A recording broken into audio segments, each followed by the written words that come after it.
സാന്ദ്രാനന്ദാവബോധാത്മകമനുപമിതം കാലദേശാവധിഭ്യാം നിർമുക്തം നിത്യമുക്തം നിഗമശതസഹസ്രേണ നിർഭാസ്യമാനം അസ്പഷ്ടം ദൃഷ്ടമാത്രേ പുനരുപുരുഷാർത്ഥാത്മകം ബ്രഹ്മതത്വം ദത്താവത് ബാധിതാക്ഷാത് ഗുരുഭവനപുരേ ഹന്ത ഭാഗ്യം ജനാനാം. നമസ്കാരം. സനാതനധർമ്മ സംഹിതകളിലെ വിജ്ഞാനശകലങ്ങൾ പങ്കുവയ്ക്കാനായുള്ള ചാനലായ നാദശ്രീയിലേക്ക് എല്ലാവർക്കും സ്വാഗതം. പ്രിയ ചാനൽ സബ്സ്ക്രൈബ് ചെയ്യാനും ലൈക്ക് ചെയ്യാനും ഓർമ്മപ്പെടുത്തിക്കൊള്ളുന്നു. ശ്രീമദ് നാരായണീയത്തിലെ 35-ാമത്തെ ദശകത്തിൽ 4-ാമത്തെ ശ്ലോകമാണ് രാമായണ കഥയിൽ പറഞ്ഞത്. അടുത്തത് കീശൈരാശാന്തരോപാഹൃത ഗിരിനികരൈ സേതും ആദാപ്യ യാതോ യാദൂനാമർദ്യ ദംഷ്ട്രനഖശിരസി ശിലാസാലശസ്ത്രൈ സ്വസൈന്യൈ വ്യാകുർവൻ സാനിജസ്ത്വം സമരഭുവി പരം വിക്രമഞ്ചക്രത്തെ ജേത്ര വേഗാനാഗാസ്ത്രബദ്ധ പതകപതി ഗരുന്മാരുതേർ മോചിതോഭൂ. സമുദ്രത്തിൽ ചിറകെട്ടണം എന്ന് നിശ്ചയിച്ചു. വഴി ചോദിച്ചു. സമുദ്രം മടിച്ചു.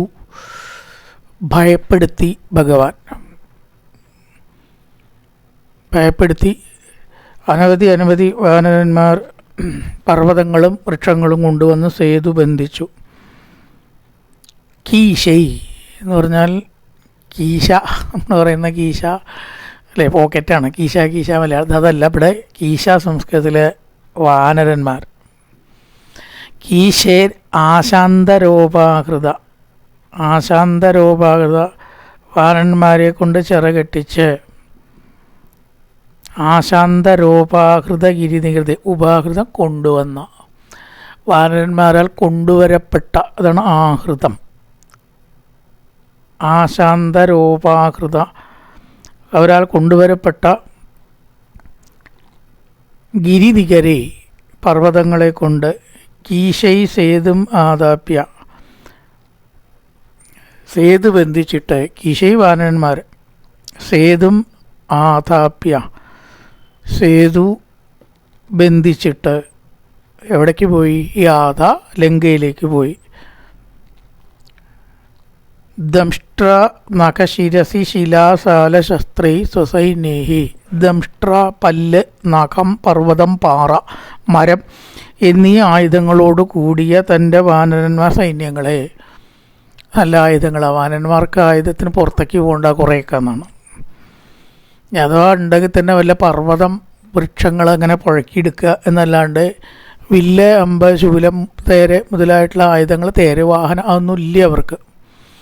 ഒന്ന് അവരുടെ ശരീരത്തിലത്തെ അവയവങ്ങൾ, പല്ല്, നഖം ഒക്കെ ഓരോ കീറ് കിട്ടിക്കഴിഞ്ഞാൽ അതോടെ കഥ കഴിയും. ചിലരുടെ നഖം കൊണ്ട് ഇങ്ങോട്ട് കീറിയാലേ ചില്ലറ കീറലൊന്നുമല്ല. അത് നമ്മുടെ അതിനേക്കാൾ എളുപ്പമാണ് ഒരാളെ കൊല്ലാൻ അവരൊക്കെ നടത്തും. അങ്ങനെ ചില്ലറ വാനരന്മാരല്ലല്ലോ, അപാര വാനരന്മാരാണ്. അതുകൊണ്ട് പറഞ്ഞ ദംഷ്ട്ര നഖ ശിഖരി. ശിഖരിയുടെ പർവ്വതം, ശില പാറ, സാലശസ്ത്രൈ വലിയ വൃക്ഷങ്ങൾ, സാലപർവ്വതം, സാലവൃക്ഷങ്ങൾ, ശസ്ത്രം ആയുധം, ശാസ്ത്രം ദീർഘട്ട ശാസ്ത്രമായി, ദീർഘം കുറച്ച ആയുധമായി. ദീർഘത്തിൻ്റെ വ്യത്യാസമാണ് ആയുധങ്ങളും ശാസ്ത്രങ്ങളും തമ്മിലുള്ളൂ സംസ്കൃതത്തിൽ. ശസ്ത്രൈ, ചിലത് തെറ്റി ശാസ്ത്രൈ എന്ന് വായിക്കും. ശാസ്ത്രത്തിൻ്റെ സ്ഥാനത്ത് കണ്ടിട്ടേ ദീർഘം വിട്ടുകളഞ്ഞതാണെന്ന് വിചാരിക്കാറുണ്ട് ആദ്യഘട്ടത്തിലൊക്കെ ചിലർ. ഇപ്പം ശസ്ത്രം സംസ്കൃതത്തിൽ ആ വാക്ക് മനസ്സിലാക്കുന്നത് ആവശ്യമാണ്. പലതലത്തും വരും ഭാഗവതത്തിലൊക്കെ. ശസ്ത്രം എന്ന് പറഞ്ഞാൽ ആയുധം. സാലശസ്ത്രൈ സ്വസൈന്യൈ. പല്ല്, നഖം, പർവ്വതം, പാറ, മരം എന്നീ ആയുധങ്ങൾ. കുറച്ച് ശരീരാവയവങ്ങളും ബാക്കി പുറത്തുനിന്ന് പറിച്ചെടുത്തതും. പർവ്വതമൊക്കെ പറിച്ചെടുക്കാൻ കഴിവുള്ള വാനരന്മാരുണ്ടെന്നാണ്. പർവ്വതം, പാറ, മരം എന്നീ ആയുധങ്ങളാൽ കൂടി തൻ്റെ സൈന്യങ്ങളെ കൊണ്ട് സാലശസ്ത്രൈഹി സ്വസൈന്യൈഹി അവരാൽ തൻ്റെ സൈന്യങ്ങളെ കൊണ്ട് എന്തു ചെയ്തു? യാദൂനി ആമർദ്യ. അമർദ്യ എന്ന് ക്രിയ ആര്യ യാദൂനി രാക്ഷസന്മാർ. രാക്ഷസന്മാരെ എന്നാണ് ആ പ്രയോഗം. രാക്ഷസന്മാരെ മർദ്ദിച്ചിട്ട്. യാദൂൻ രാക്ഷസന്മാർ, യാദൂനി രാക്ഷസന്മാരെ, വിഭക്തിയ അവരെ. യാദൂനി ആമർദ്യ. പല ദിക്കുകളിൽ നിന്നും കൊണ്ടുവന്ന പർവ്വതങ്ങളെ കൊണ്ട് ചിറകെട്ടിച്ച് ലങ്കയിൽ ചെന്ന് കീശേ ആശാന്തരോപാഹൃതം പല ദിക്കുകളിൽ നിന്ന് കൊണ്ടുവരപ്പെട്ട പർവ്വതങ്ങളെ കൊണ്ടും മറ്റും ചിറകെട്ടിയിട്ട് സേതും ആതാപ്യ യാതോ, സേതു ബന്ധിച്ച് പോയി. എവിടേക്ക്? അത് ഇവിടെ അണ്ടർസ്റ്റുഡാണ്, ലങ്കയിലേക്ക്. പിന്നെ എന്ത് ചെയ്തു? തൻ്റെ സൈന്യങ്ങളെ കൊണ്ട് യാദൂനാമർദ്യ, യാദൂൻ രാക്ഷസന്മാരെ മർദ്ദിച്ചു, അല്ലെങ്കിൽ ശിക്ഷിച്ചു, ആക്രമിച്ചു. എന്തുകൊണ്ട്? ദംഷ്ട്ര നഖ ശിഖരി എന്ന് പറഞ്ഞാൽ പർവ്വതം, ശിഖരി ശീല പാറ, ദംഷ്ട്ര നഖ ശിഖരി ശിലാസാല ശസ്ത്രൈ സ്വസൈന്യേ. രാമൻ്റെ സൈന്യം തന്നെയാണ് വാനര സൈന്യം, വാനര സൈന്യം തന്നെയാണല്ലോ രാമൻ്റെ സൈന്യം. അപ്പോൾ പലവിധ പാറകൾ, പനകൾ, മരങ്ങൾ ഇവ കൊണ്ടുണ്ടാക്കിയതായ തൻ്റെ സൈന്യങ്ങളെ കൊണ്ട് യാദൂൻ ആമർദ്യ രാക്ഷസന്മാരെ ആക്രമിച്ച് വ്യാകുർവൻഷ അനുജസ്തം സമരഭുപരം വിക്രമം ശക്രജേത്ര. ഇവിടെ പറയണ സമരഭുവി പരം വിക്രമം വ്യാകുർവൻ, അർത്ഥം വ്യക്തമാണ്. സമരഭൂമിയിൽ വളരെയേറെ വിക്രമങ്ങൾ കാണിച്ച, യുദ്ധക്കളത്തിൽ വലിയ പരാക്രമം പ്രകടിപ്പിക്കുന്നതിനിടയിൽ എന്നർത്ഥം. സമരഭുവി പരം വിക്രമം വ്യാകുർവൻ ത്വം സാനുജ ശക്രചേത്ര നാഗാത്രബന്ധ. നാഗാസ്ത്രങ്ങളെ കൊണ്ട് രാമലക്ഷ്മണന്മാർ ബന്ധിക്കപ്പെട്ടു. രാമായണ യുദ്ധകാണ്ഡത്തിന് പ്രധാന ഭാഗമാണ്. അനങ്ങാൻ വയ്യാണ്ടായി. നാഗം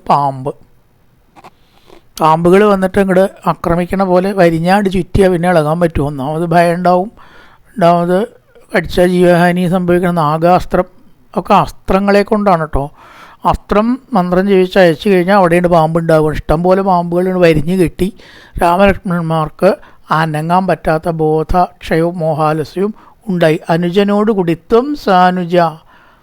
ആരാ നാഗാസ്ത്രം പ്രയോഗിച്ച? ശക്രചേത്ര, ഇന്ദ്രജിത്ത്. സംസ്കൃതവാക്ക് പ്രയോഗിച്ചു എന്നേ ഉള്ളൂ. ഇന്ദ്രജിത്ത്, അത് നമുക്ക് തന്നെ കേട്ടോ. ഇന്ദ്രനെ ജയിച്ച ആളാണ് ആര്? ഇന്ദ്രജിത്ത്. മേഘനാഥൻ, രാവണി, ഇതൊക്കെ ഒരു പേരിനെ വരിക. ശക്രചേത്രാവിനാൽ നാഗാസ്ത്രബന്ധ, നാഗാസ്ത്രം കൊണ്ട് ബന്ധിക്കപ്പെട്ടു. എന്നിട്ടോ വേഗാത് പതകപതികരിന്മാരുതേർ മോചിതോ ഭൂത്.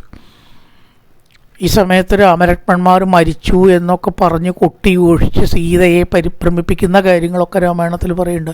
രാമന്മാർ മരിച്ചു, ഇനി രാമനെ കണ്ടിട്ട് നീയെ അഹങ്കരിക്കണ്ട എന്നൊക്കെ പറഞ്ഞ് സീത വല്ലാതെ പരിഭ്രമിക്കുകയും അതിനുശേഷം ഒരു രാക്ഷസി സത്യം വെളിപ്പെടുത്തുകയും ചെയ്തു. സീതയെ പേടിക്കേണ്ട, ഇച്ചിരി ജഡയോ ഭീഷ്ണൻ്റെ അനിയത്തി കലയോ ആരോ ഉണ്ടല്ലോ, പറഞ്ഞു നീ പേടിക്കേണ്ടതൊക്കെ ചതിയാണ്, അവർക്കൊന്നും സംഭവിച്ചിട്ടില്ല, മുഖം കണ്ടറിയാൻ അവർ മരിച്ചിട്ടില്ല, അവർ മരിക്കൂല, അവരെ കൊല്ലാൻ ആരെ കൊണ്ടും സാധ്യമല്ല, നീ സമാധാനിക്കുക, അവർ മരിച്ചിട്ടില്ല, അവരിപ്പോൾ തൽക്കാലം ഒരു ക്ഷീണാവസ്ഥയിൽ കിടക്കുന്നു, അത്രയേ ഉള്ളൂ എന്ന് പറഞ്ഞ് സമാധാനിപ്പിക്കുന്നതൊക്കെ ഉണ്ട്. വേഗാൻ ആ സമയത്ത് ഗരുഡൻ അവിടെ ഉണ്ട് വരികയാണെന്നാണ് അറിഞ്ഞു വരിക. ആരും വിളിച്ചിട്ടൊന്നുമില്ല ഗരുഡനെ. എന്നിട്ടോ ഗരുഡനെ കണ്ടപ്പോൾ ആകാസ്ത്രം പിന്മാറി. ഗരുഡൻ്റെ മുമ്പിൽ പാമ്പ് വല്ലതുണ്ടോ? ഓരോ അസ്ത്രത്തിനും പ്രത്യസ്ത്രമുണ്ട്. വെള്ളം കൊണ്ടുള്ളത് തീയിനുള്ളത് വെള്ളം എന്ന് പറഞ്ഞ പോലെ ഉള്ള അസ്ത്രങ്ങളാണത്. പാശുപദാർത്ഥത്തിന് വരുണാസ്ത്രമാണോ, വെള്ളം കൊണ്ട് പാർജന്യാസ്ത്രം. ഇങ്ങനെ ഇവിടെ ആ ഗരുഡനെ കണ്ടപ്പോൾ അസ്ത്രങ്ങളെല്ലാം പരാജയപ്പെട്ടു. ഗരുഡൻ നാഗാസ്ത്രത്തിന് ശക്തിയില്ലാണ്ടായി. വേഗാത് പതകപതി എന്ന് പറഞ്ഞാൽ ഗരുഡൻ. പതകൻ എന്ന് പറഞ്ഞാൽ പക്ഷിയാണ്. പക്ഷികളുടെ ഏറ്റവും ടോപ്പിൽ നിൽക്കുന്ന ആൾ ഗരുഡൻ, പതകപതി, പക്ഷിശ്രേഷ്ഠൻ എന്നർത്ഥം. ഗരുന്മാരുതേർ മോചിതോപൂർ. ചിറകടികളുടെ ശബ്ദം കേട്ടപ്പോൾ തന്നെ നാഗാസ്ത്രം അഴിഞ്ഞു. നാഗാസ്ത്രബന്ധിതനായിട്ടുള്ള രാമലക്ഷ്മണന്മാർ അതിൽ നിന്ന് മുക്തനായി. ലക്ഷ്മണൻ മരിച്ചുവോ എന്നൊക്കെ സംശയിച്ചു. താൻ ആദ്യം കണ്ണ് തുറന്നപ്പോൾ ലക്ഷ്മണൻ കണ്ണടച്ച് കിടക്കണപ്പോഴേ ലക്ഷ്മണൻ മരിച്ചിട്ട് പിന്നെ എനിക്ക് സീതയെ കിട്ടിയിട്ട് എന്താ കാര്യം എന്തെല്ലാം നേട്ടങ്ങളുണ്ടായിട്ട് എന്താ കാര്യം, രാവണനെ വരിച്ചിട്ട് എന്താ കാര്യം എന്നൊക്കെ ദുഃഖിക്കുന്നുണ്ട്. ആ സമയത്ത് അധികം താമസിയാതെ ലക്ഷ്മണനും മോചിതനായി, ഒന്നും സംഭവിച്ചിട്ടില്ല എന്നും പറഞ്ഞ് സമാധാനിപ്പിക്കണം. അങ്ങനെ ഗരുഡൻ തൻ്റെ ദൗത്യം കഴിഞ്ഞ് പോവുകയും ചെയ്തു. അല്ലെങ്കിൽ നാഗാസ്ത്രബന്ധനവും ഗരുഡനാൽ മോചിപ്പിക്കപ്പെട്ടതാണ് ഈ ശ്ലോകത്തിൽ പ്രധാനമായിട്ടും പറഞ്ഞിരിക്കുന്നത്. സേതുബന്ധനവും ഉണ്ട്.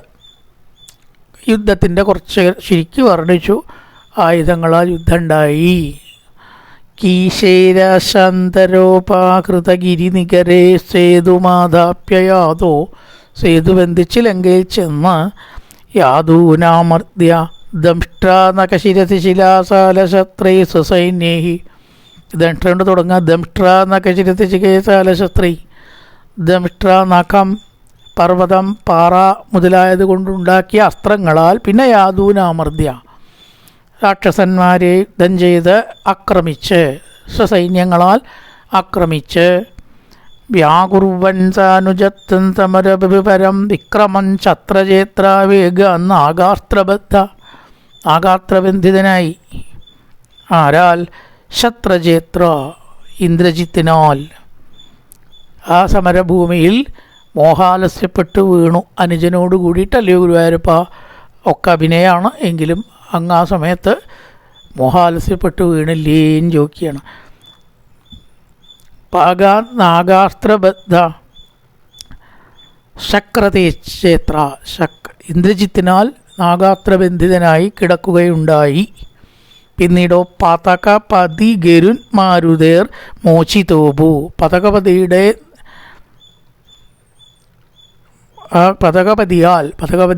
ഗരുഡനാൽ മാരുതേർ മോചിതോഭൂ, രക്ഷിക്കപ്പെട്ടല്ലോ. ചിറകടിക്കുന്നതായിട്ടുള്ള ആ ശബ്ദം കേട്ടപ്പോൾ തന്നെ രാമലക്ഷ്മണന്മാർ നാഗാസ്ത്രത്തിൽ നിന്ന് മോചിതരായി. യുദ്ധത്തിൻ്റെ ഒരു ഘട്ടമാണ്. പ്രധാനമായിട്ട് ഇവരിങ്ങനെ മോഹാലസ്യപ്പെട്ട് കിഴ ചിലപ്പോൾ മരിച്ചു എന്ന് തന്നെ പലരും വിചാരിക്കുക, സീതയെ തെറ്റിദ്ധരിപ്പിക്കുക, അങ്ങനെയൊക്കെയുള്ള സന്ദർഭമാണ്. ആ ഗരുഡനാണ് ആദ്യമായിട്ട് നാഗാസ്ത്രത്തിൽ നിന്ന് രക്ഷപ്പെടുത്തുന്നത്. പിന്നീട് ഒരിക്കലും ഔഷധങ്ങൾ കൊണ്ടുവന്നിട്ട് രക്ഷപ്പെടുത്തുന്നുണ്ട്. കുംഭകർണൻ്റെ ആ ഒരു മോഹാലസ്യപ്പെട്ട് അവരുടെ ഇതിൽ പെട്ടിട്ട് ഒരിക്കൽ അങ്ങനെ 2-3 പ്രാവശ്യം, പിന്നെ ഒരിക്കലും കൂടി മൃതസഞ്ജീവനിയെ കൊണ്ടുവരുന്നുണ്ട്. അങ്ങനെ 3 പ്രാവശ്യം. ഒന്ന് ഗരുഡനാണെന്ന് മാത്രം, ബാക്കി 2 പ്രാവശ്യം മൃതസഞ്ജീവനി കൊണ്ടും. അപ്പോൾ അവിടെ ഗരുഡനാൽ മോചിക്കപ്പെട്ടവരേക്കാണ് 5-ാമത്തെ ശ്ലോകത്തിൽ പറഞ്ഞത്. നല്ലൊരു പ്രഭാതം ആശംസിച്ചുകൊണ്ട് നിർത്തുന്നു. നമസ്കാരം.